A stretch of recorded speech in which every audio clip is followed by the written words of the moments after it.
ठीक सामने पहाड़ कितने प्यारे से देखने के लिए मिल रहे हैं और इधर भी पूरा पहाड़ों का नज़ारा देखने के लिए मिल रहा है। तो सब्जी में क्या बनाऊं जी?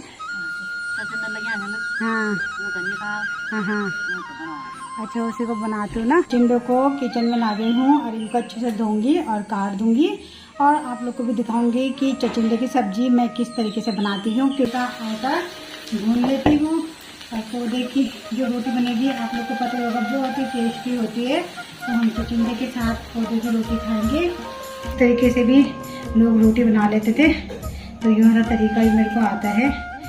मन्नू विश्व ब्लॉग में आप सभी का स्वागत है। आप सभी को मेरा प्यार भरा प्रणाम। मैं देवभूमि उत्तराखंड के पौड़ी जिले के श्रीनगर क्षेत्र से आशा करती हूँ आप लोग स्वस्थ होंगे, बढ़िया होंगे। तो आज की ब्लॉगिंग की शुरुआत मैं कर रही हूँ सुबह के लगभग 8 बजे से। ठीक सामने पहाड़ कितने प्यारे से देखने के लिए मिल रहे हैं और इधर भी पूरा पहाड़ों का नज़ारा देखने के लिए मिल रहा है। तो इधर थोड़ी सी धुंध छाई हुई है पहाड़ों में और ठीक यहाँ पे हमारी जो क्यारी है बहुत ही सुंदर यहाँ पे देखने के लिए भी मिल रही है। हरी भरी हमारी पूरी क्यारी हो रखी है।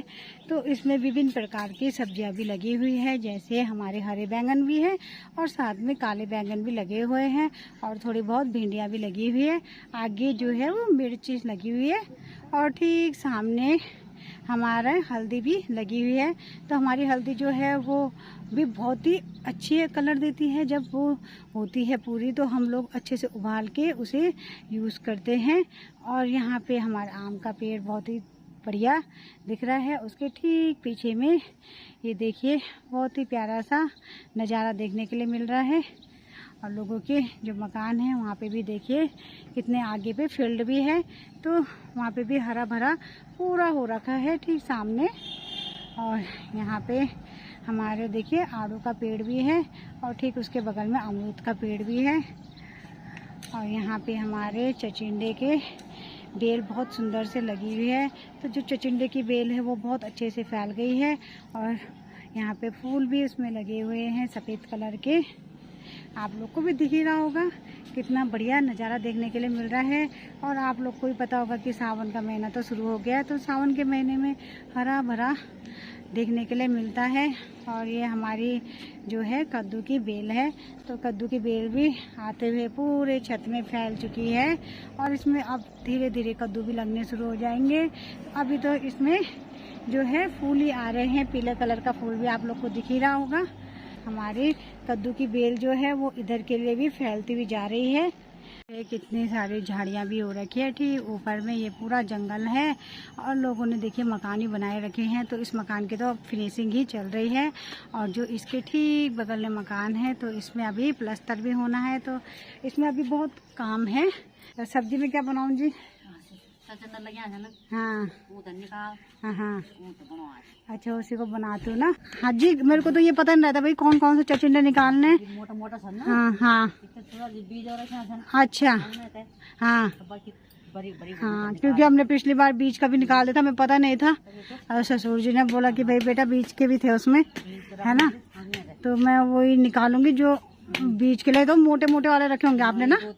हाँ हाँ हाँ, अब बाकी निकाल लूंगी ना जो जो होगा। ठीक है। तो यहाँ पे हमारे चचिंडे ये लगे हुए हैं। तो ये है कि सब्जी अपने लायक भी हो ही जाती है। और जीने का ये मोटे मोटे वाले मत निकालना, क्योंकि ये आगे के लिए बीज हो जाएगा चचिंडे का बोने के लिए। तो ये भी है देखिए, ये वाला भी बीज के लिए रखना है। तो ये मैं निकाल सकती हूँ आराम से। तो ये छोटा चचिंडा है, इसको भी मैं निकालूंगी। और ये वाला चचिंडा है, इसको भी निकाल लेंगे। और कुछ चचिंडे ये देखिए यहाँ पे भी लगे हुए हैं, इसे भी मैं सब्जी के लिए निकाल लूंगी।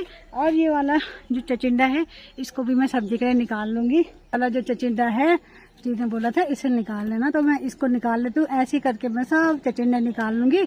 तो सबसे बढ़िया रहता है अपनी क्यारी में सब्जी लगाओ तो फ्रेश फ्रेश मिल जाती है और साथ में ये होता है कि अपने लायक सब्जी हो जाती है। फिलहाल मैंने इतने चचिंडे तो निकाल दिए हैं, तो इसकी मैं बनाऊंगी बढ़िया सी सब्जी। मैं चचिंडों को किचन में ला गई हूँ और इनको अच्छे से धोऊंगी और काट दूंगी। और आप लोग को भी दिखाऊंगी कि चचिंडे की सब्जी मैं किस तरीके से बनाती हूँ, क्योंकि सबके तरीके अलग अलग होते हैं बनाने के। चचिंडे को मैंने चचिंडे तो धो के इस तरीके से काट भी दिए हैं। अंदर का जो इसका गुद्दा था वो मैंने निकाल दिया है और चचिंडे को इस तरीके से काट के मैंने थोड़े चचिंडे इधर काटे हुए हैं। तो मैं आप लोग को दिखा भी देती हूँ कि चचिंडे किस तरीके से मैं काटती हूँ। जैसे ये है और ये है। अगर मैं एक एक करके काटूंगी तो बहुत देर होगी, इसलिए मैं 2 चचिंडों को इस तरीके से करके और इस तरीके से रख देती हूँ और इनको मैं आराम से तिरछे काटूंगी दोनों को। तो 2-2 एक साथ कट जाएंगे तो जल्दी से चचिंडे कट जाएंगे। और तिरछे में क्या होता है कि बारीक कटते हैं और उनका स्वाद बहुत अच्छा लगता है।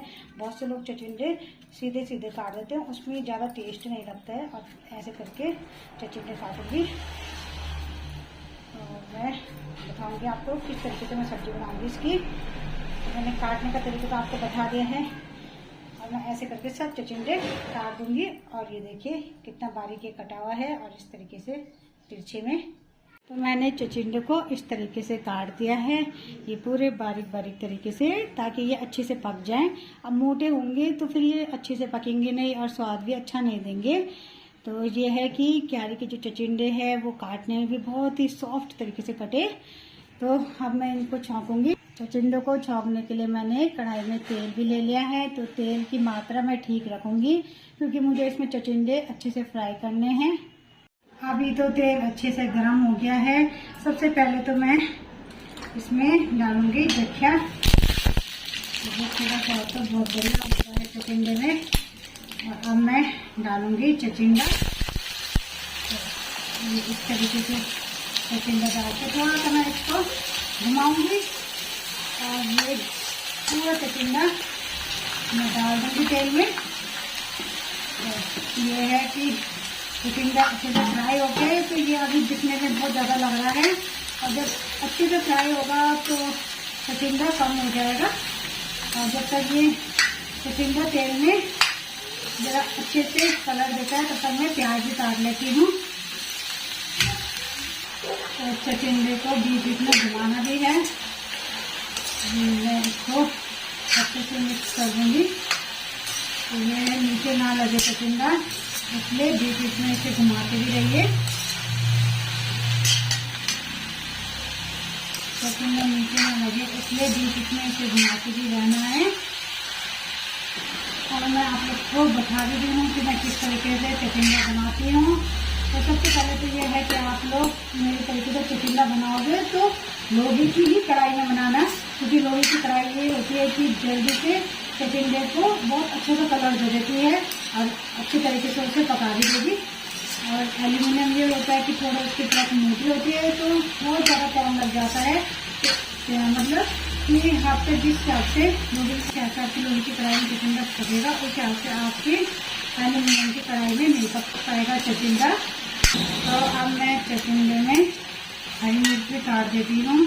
ये है कि हरी मिर्च अभी काटी रहेगी चचिंडे में तो हरी मिर्च भी अच्छे से पक जाएगी, तो इतनी ज़्यादा मिर्च नहीं लगेगी। और बाद में ये है कि चचिंडा अच्छे से पक जाएगा तो मैं प्याज भी इसमें डाल दूँगी। इस तरीके से मिर्च काटी मैंने बारीक बारीक। तो ये है कि अपने घर की मिर्च है तो तेज भी ठीक ही हो रही है मिर्च और बहुत अच्छे से, कोई पतली लग रही है तो कोई मोटी लग रही है। तो मैंने यहाँ पे मिर्च भी काट दी है। अब इसको भी अच्छे से फ्राई कर दूँगी। तो लगभग मैंने 4-5 मिर्ची काटी है। ये आप लोग को दिख रहा होगा चचिंडा थोड़ा कम होते हुए धीरे पकता रहेगा और उसके हाथ से कम होकर रहेगा। तो अभी मैंने प्याज भी काट के तैयार रखा हुआ है। जैसे ही चचिंडा अच्छे से पकेगा मैं प्याज भी इसमें डाल दूँगी, क्योंकि मैंने अभी नमक तो इसमें डाला नहीं, तो थोड़ा नमक ऐड करूँगी तो चचिंडा अच्छे से गलेगा भी और जल्दी हमें लोहे की टाइम की बचत भी हो जाएगी में। और अब नमक डालूंगी तो आप लोग को पता ही है कि नमक ऐसी चीज़ है कि गला देती है सब्जियों को अच्छे तरीके से। जब तक चचिंडा अच्छे से फ्राई होता है तो जब इसमें थोड़ा थोड़ा कलर आना शुरू हो गया है, मैं आप लोग को भी दिखा देती हूँ इसमें किस प्रकार का कलर आएगा। तो ये थोड़ा हल्का सा ये ब्राउन होना शुरू हो गया है। तो जब तक ये थोड़ा सा ब्राउन होता है तब तक मैं ऐसा करती हूँ कि पौधे का आटा भून लेती हूँ आपको देखिए जो रोटी बनेगी आप लोग को पता होगा बहुत ही टेस्टी होती है। तो हम चिचिंडे के साथ पौधे की रोटी खाएंगे। अब देखो ब्राउन हो गए हैं तो मैं इसमें प्याज भी डाल दूंगी। तो मैं प्याज को घुमा भी दूंगी अच्छे से। अब मैं इसमें थोड़ा सा हल्दी डालूंगी और साथ में ये पिसा हुआ धनिया। तो ये है कि जो ये पिसी हल्दी है तो कलर भी अच्छा दे देगी और धनिया भी अपना स्वाद अच्छा दे देगा। तो मैं यहाँ पे इसको अच्छे से मिला भी दूँगी चिचिंडे को और प्याज को। थोड़ा सा ये है कि प्याज हम पूरा नहीं करेंगे ब्राउन, क्योंकि प्याज बहुत अच्छे से स्वाद देगा। और चिचिंडा देखिए किस तरीके से बन चुका है और अच्छे से गल भी गया है। और हमें ये है कि इसमें जो चिचिंडे की सब्जी मैं बनाती हूँ उसमें टमाटर डालने की ज़रूरत भी नहीं है, लहसुन डालने की ज़रूरत भी नहीं है। ऐसे में ही बन जाती है चिचिंडे की सब्जी। और मुझे कितना कम हो गया चिचिंडा, पहले कितना ज़्यादा लग रहा था। तो ये चिचिंडे की सब्जी बन के तैयार भी हो गई है। और आप इसमें अपने स्वाद अनुसार मसाला भी डाल सकते हो, जो कश्मीरी मिर्च भी आती है वो भी डाल सकते हो। तो ये चीज़ें आप डाल सकते हो। और आपको इसमें कलर देना है तो मैं तो यही डाल रही हूँ। तो हल्का सा मैंने किचन किंग भी डाल ही दिया है और इसको अच्छे से घुमाते हुए और अब मैं गैस ही बंद कर दूंगी। और चिचिंडे की सब्जी बनके तैयार हो चुकी है।